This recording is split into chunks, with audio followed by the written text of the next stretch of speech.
Now we come to endocrine system. So endocrine system is very important because it is one of the control and coordination systems of our body.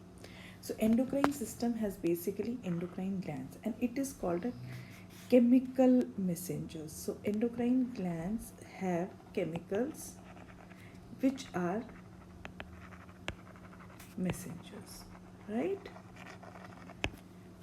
So glands which pour their secretion directly into the blood, and these glands lack ducts. इनमें ducts नहीं होती. So these are called ductless glands, right? So examples are thyroid gland, parathyroid. There are a lot of examples and we'll study a whole lot of examples in that. Exocrine glands are glands which with duct, so they are not ductless and they are called exocrine, like sweat glands, salivary glands. इसमें क्या ऐसे ऐसे करके होता है. So these are glands and these open, like for example salivary glands. So salivary glands basically are duct glands and यहाँ पे हुए, यहाँ पे secretions हुआ. So here the secretion and they will act on that area only. They will not act on any other area, right? So pancreas, testis and ovary are both exocrine glands and endocrine glands also. So they are also called mixed gland or common gland, yes. So chemicals secreted by the endocrine glands are called hormones. The term hormone was coined by a scientist called Starling, and they are also called primary messengers or chemical messengers. So hormones basically are chemicals which are produced at one place but they act whole over the body. Body में कहीं भी काम करेगा, जबकि जो बाकी glands हैं, exocrine glands हैं, they will only act that place. This will act throughout the body. So they are hormones. So what are the characteristics of the hormones? This is learning. अभी तक समझ में आ गया?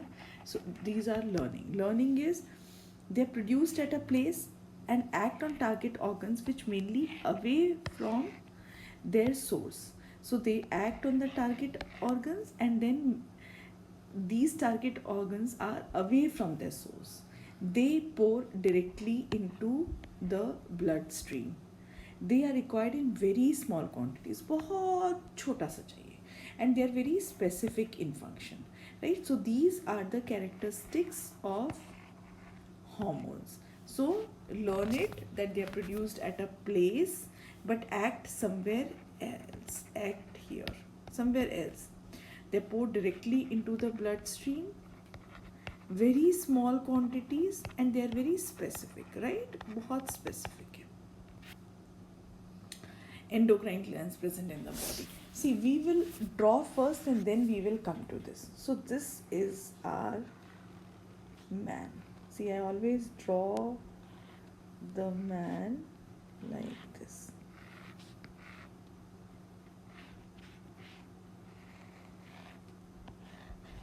You all also have to draw this man. आपको भी ये आदमी इस तरह से ड्रॉ करना पड़ेगा. यहाँ पे ब्रेन में ये हम मान लेते हैं ब्रेन. यहाँ पे हाइपोथैलेमस है, यहाँ पे पिट्यूटरी है. So this is hypo. आप भी पेन और पेपर लेके बैठिए और मेरे साथ साथ ये सिंपल सा डायग्राम ड्रॉ करिए. ये पिट्यूटरी ग्लैंड है. ये जो पिट्यूटरी ग्लैंड है ना, ये मास्टर है हर ग्लैंड का, राइट? मॉनिटर कहते हैं ना आप अपनी क्लास के मॉनिटर, इस तरह से ये है. उसके बाद यहाँ पे अगर आप आगे चलें तो ये नेक है. नेक में थायराइड ग्लैंड है और पैराथायरॉयड ग्लैंड है. पैराथायरॉयड कैल्शियम के लिए होता है, हम आगे पढ़ेंगे. ये अगर आप थोरैक्स में जाएं या चेस्ट में जाएं तो यहाँ पे एक छोटा सा ग्लैंड है जिसको हम थाइमस ग्लैंड बोलते हैं, ठीक है? उसके बाद किडनीज है और किडनीज के ऊपर जो है वो है एड्रिनल ग्लैंड, ठीक है? ये एड्रिनल ग्लैंड है. अब इसके ऊपर इंटेस्टाइन है और इंटेस्टाइन में यहाँ पे लिवर है और लिवर में यहाँ पे जो है पैनक्रियाज, राइट। तो ये फिर यहाँ पे टेस्टिस है, और अंदर ही, ये तो मेल या फीमेल एक ही हो सकता है, तो यहाँ पे ओवरीज है, राइट। तो इसमें ये ओवरी और पैनक्रियाज, ओवरी, टेस्टिस और पैनक्रियाज, ये तीनों मिक्स ग्लैंड्स हैं, और बाकी सारे एंडोक्राइन ग्लैंड्स हैं, राइट। आपको ये डायग्राम इतना छोटा नहीं बनाना है, आपको बहुत बड़ा बनाना है, और बहुत बड़ा बना के, अभी देखिए मैंने आपको ये सब बताया, अब जब मैं आपको हार्मोन्स बताऊंगी, लाइक फॉर एग्जांपल मैंने थायराइड बताया, तो उसके साथ में आपको बताऊंगी कि थायरोक्सिन, तो ये आपको अलग पेन से यहाँ लिखते जाना है, ठीक है। एड्रिनल ग्लैंड, तो एड्रिनलिन, आपको ये सब लिखते जाना है साथ साथ में, ठीक है। ओवरी 1, टेस्टिस, तो ओवरी में से क्या निकलेगा, ओवा निकलेगा, और ईस्ट्रोजन और प्रोजेस्टेरॉन दोनों निकलेगा। तो ये आपको साथ साथ में लिखते जाना है, जितना आप अपने आप लिखेंगे ना आपको याद होगा, मैं लिखूंगी तो आपको याद नहीं होगा, आप अपने आप लिखोगे तो आपको याद होगा, ठीक है। तो अब हम फिर से आ जाते हैं, हाइपोथैलेमस, देखो ये ऊपर ब्रेन में है, हाइपोथैलेमस और पिट्यूटरी, ये ब्रेन में है। आप अपना डायग्राम देखिए और मेरी बातें सुनिए। थायराइड और पैराथायराइड कहाँ है, नेक में है। थाइमस कहाँ है, थोरैक्स में है। एड्रिनल कहाँ है, अबव किडनी। पैंक्रियाज तो इंटेस्टाइन के आसपास है, और ओवरी और टेस्टिस ये सेक्सुअल ऑर्गन्स हैं, ठीक है। तो आपको याद हो गया, इजी है, इतना टफ नहीं है, अगर इतना आप याद कर लेंगे तो बहुत अच्छा हो जाएगा। अब ये देखिए, ये हमने डायग्राम जो ड्रॉ किया था, अब ये हाइपोथैलेमस, हाइपोथैलेमस जो है वो रिलीजिंग हार्मोन और इनहिबिटरी हार्मोन्स, हर चीज़ को रेगुलेट करना पड़ता है, इसी तरह ये regulate secretion of hormones from pituitary gland, ठीक है। तो जैसे अभी आप बड़े हो जाएंगे तब होगा ये growth hormone, regulatory hormones, releasing hormone है, और दूसरा एक है ग्रोथ हार्मोन, इनहिबिटरी हार्मोन। इस तरह के हार्मोन्स होते हैं, आपको अभी ये सब चिंता करने की ज़रूरत नहीं है। और hypothalamus controls the pituitary hormones, और पिट्यूटरी देखिए ये है आपका pituitary gland,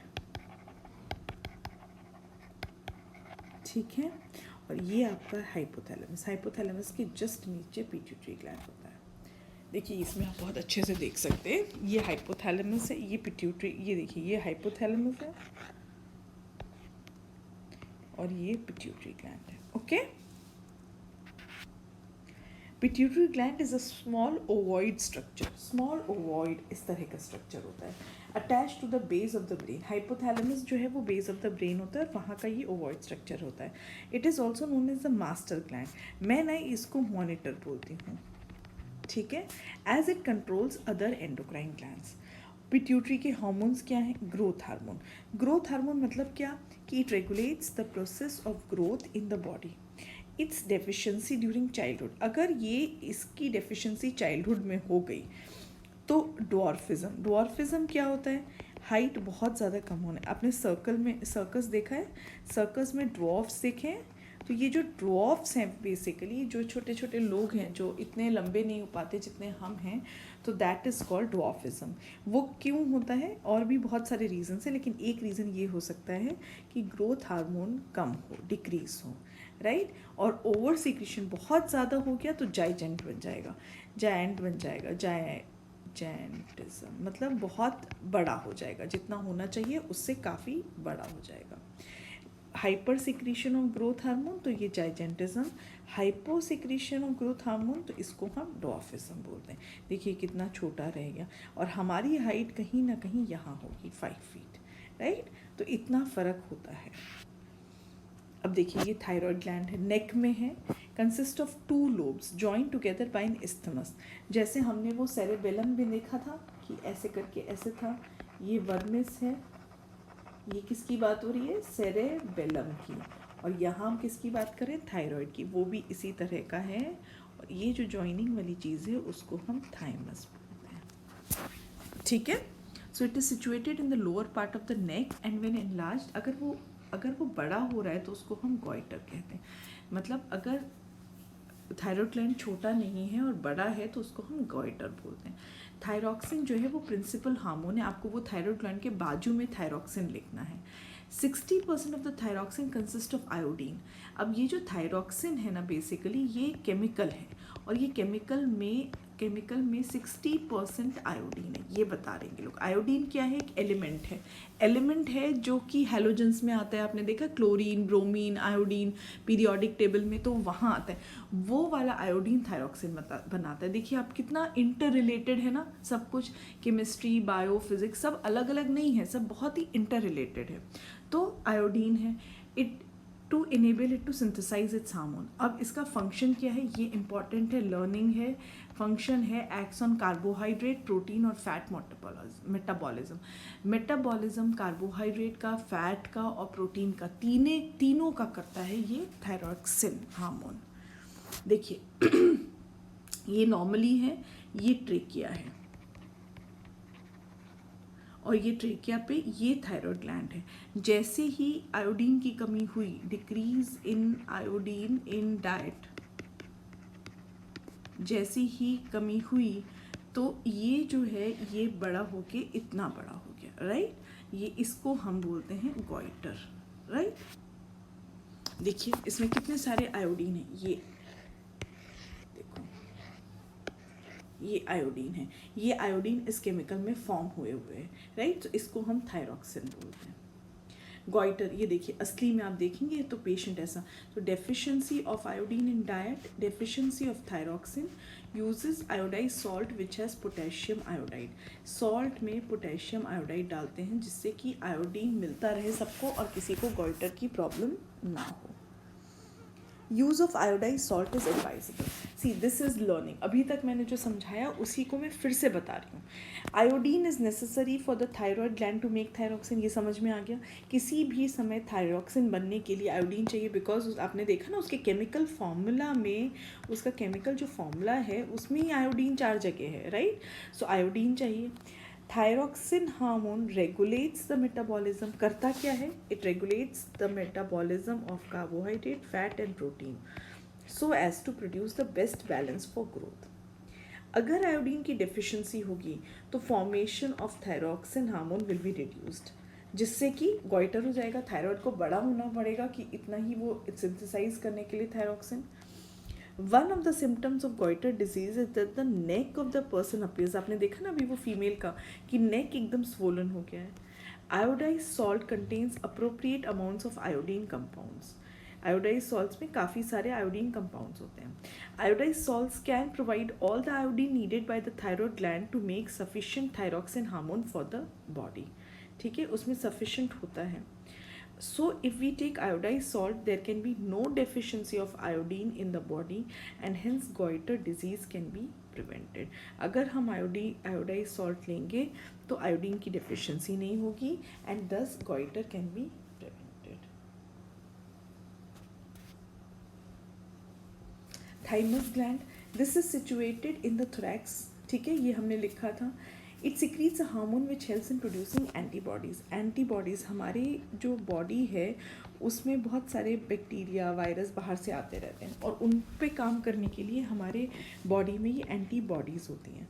large in children but shrinks after puberty, right? So they are large in children but they shrink after puberty because then you are immune to lot of